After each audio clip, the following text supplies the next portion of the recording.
6 medidas que contemplam estados e municípios, medidas federativas, com forte impacto com relação à sustentabilidade das finanças dos estados e municípios no momento que vivemos.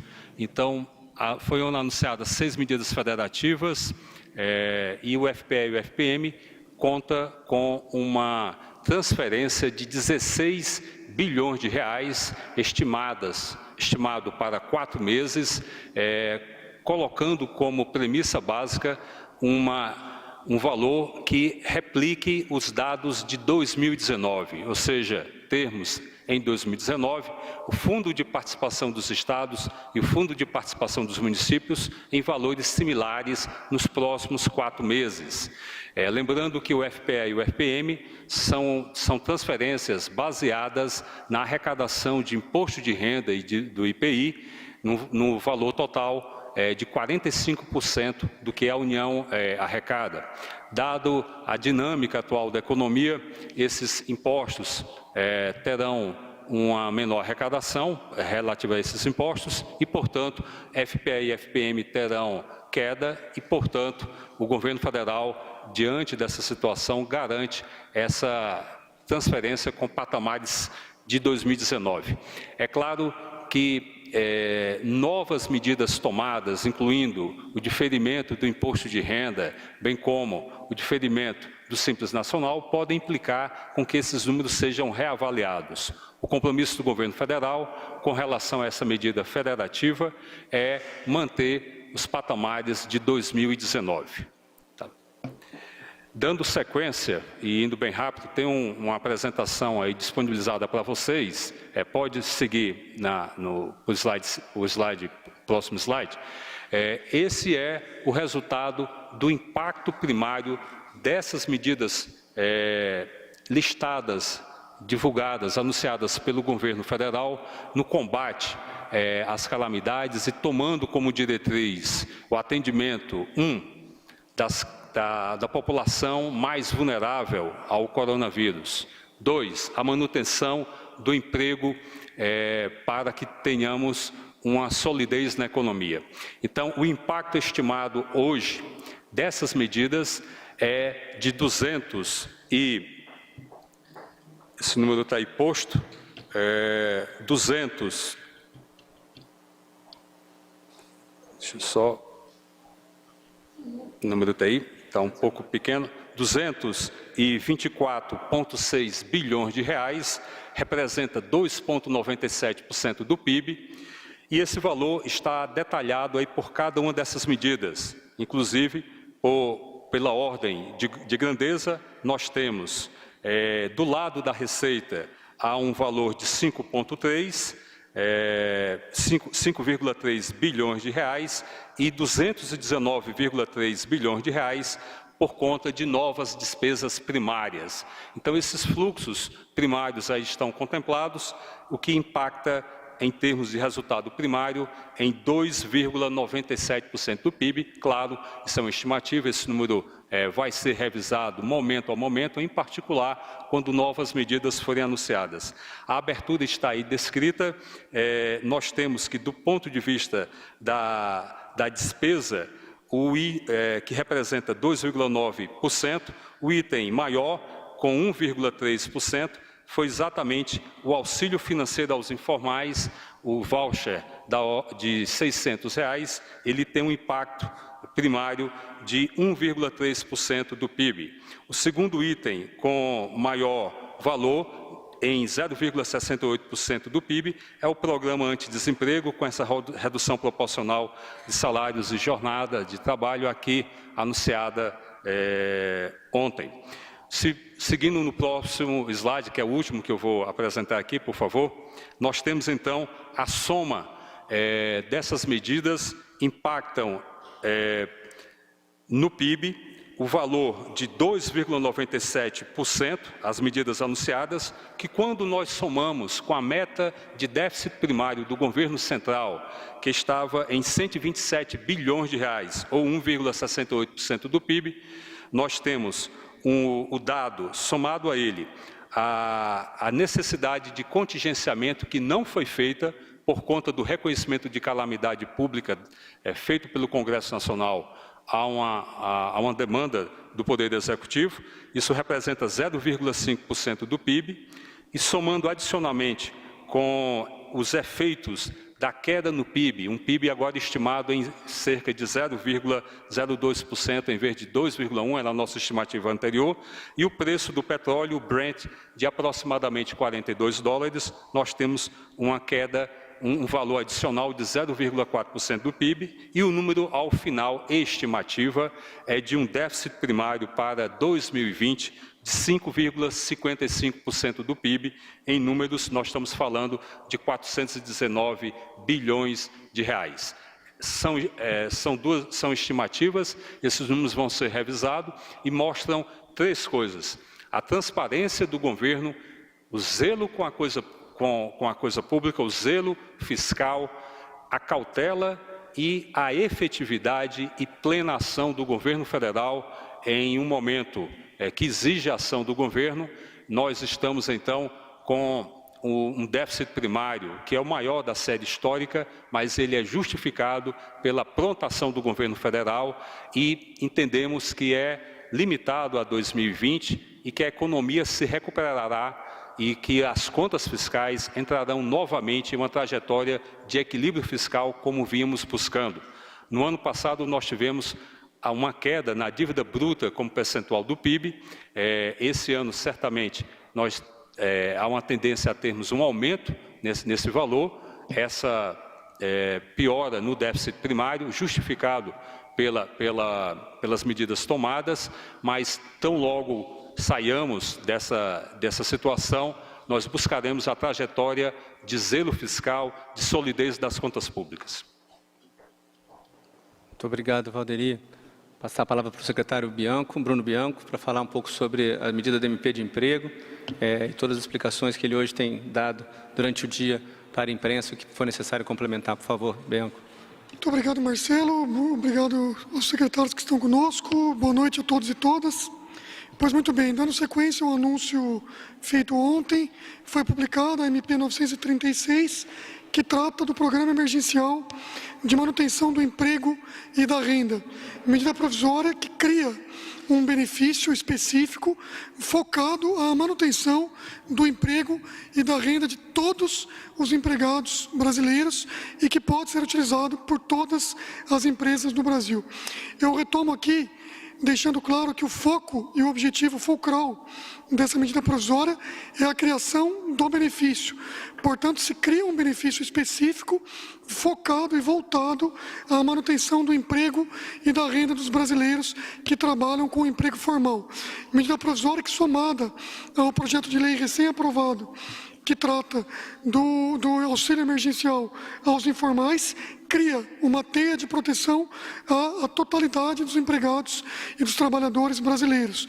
Portanto, 54 milhões de pessoas em relação ao auxílio emergencial e 24,5 milhões de pessoas nesta medida provisória que trata da manutenção do emprego e da renda.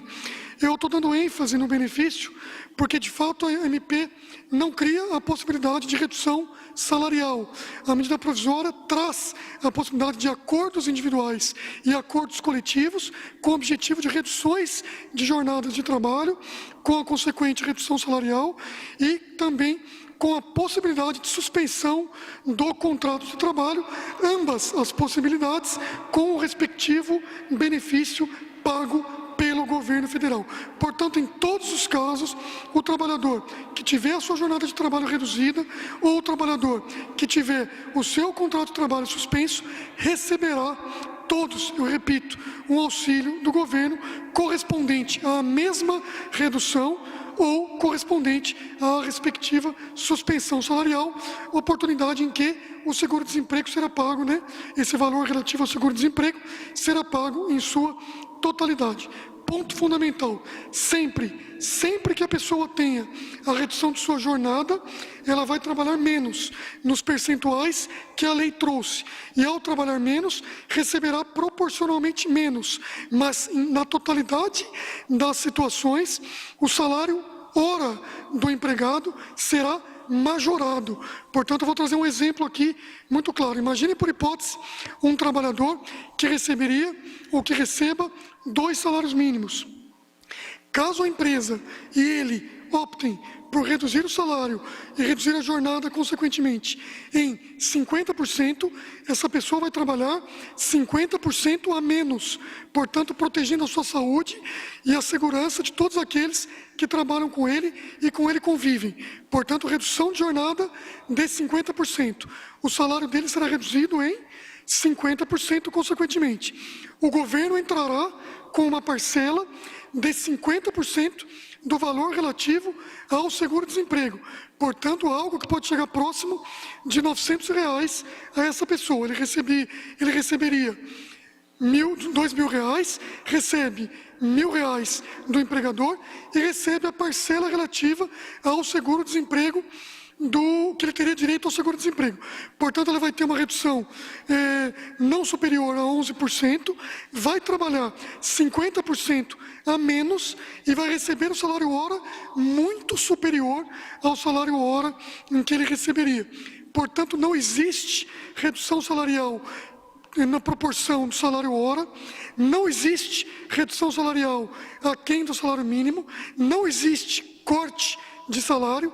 O que existe sim é uma redução de jornada com uma redução proporcional do salário desta pessoa, mas com consequente pagamento de um benefício específico por parte do governo.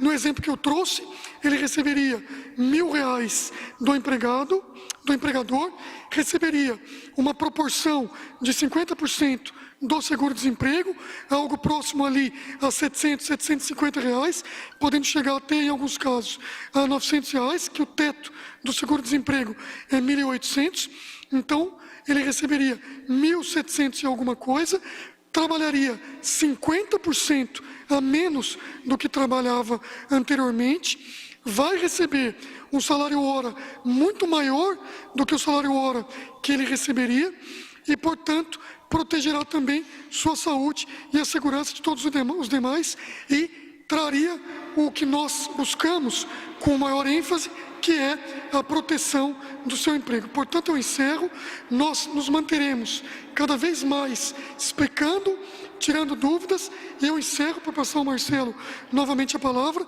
deixando claro, a medida provisória cria um benefício. A Constituição já autoriza acordos coletivos para a redução de salário, e nós estamos trazendo aqui acordos para a redução de jornada com o consequente pagamento de benefício por parte do governo. Todos os empregados terão o pagamento do complemento na proporção específica a mesma que foi reduzida da sua jornada e do seu contrato de trabalho. Agradeço a todos e continuaremos nesse esclarecimento. Inclusive, me coloco à disposição de todos os jornalistas para que entrem em contato conosco, para que a gente faça uma campanha de esclarecimento. Muito obrigado a todos. Obrigado, Bianco. Muito obrigado pelo esclarecimento.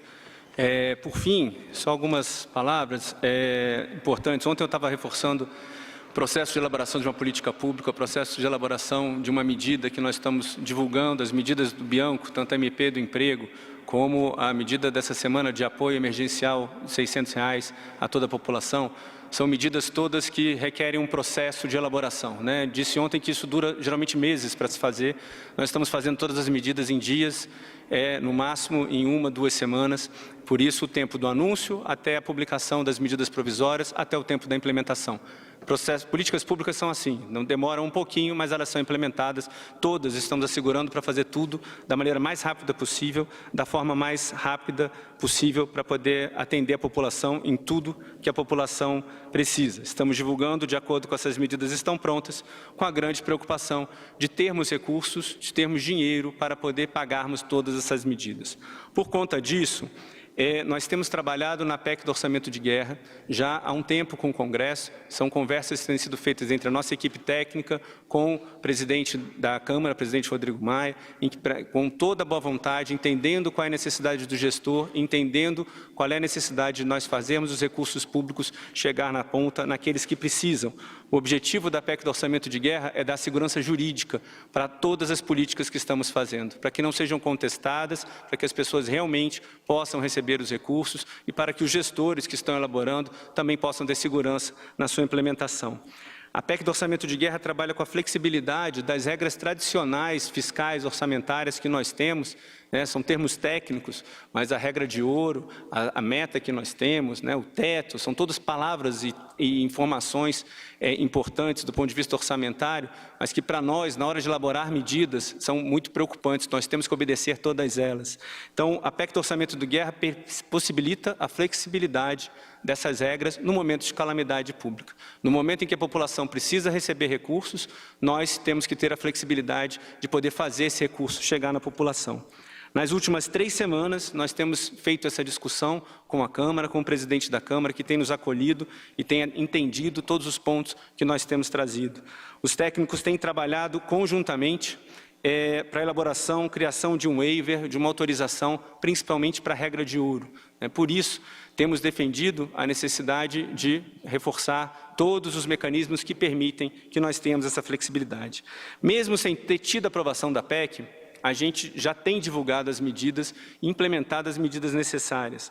Temos trabalhado com isso sobre respaldo da decisão monocrática do ministro Alexandre de Moraes, do Supremo, em que nos permitiu que, olha, diante de uma situação de calamidade, as regras podem ser flexibilizadas. Entendemos isso e, por isso, temos adotado as medidas necessárias. Mas entendemos também que é importantíssimo termos a aprovação da PEC do orçamento de guerra. Por isso, estamos apoiando o Congresso na votação dessa medida e da forma mais rápida e célere possível, para que nós possamos continuar a colocar os recursos necessários para a implementação de todas as políticas que a sociedade está precisando agora. Então, muito obrigado. Queria agradecer muito, de novo, a presença de todos e a atenção de vocês. Continuamos disponível para pergunta através de e-mail. Muito obrigado, senhores. Está encerrada esta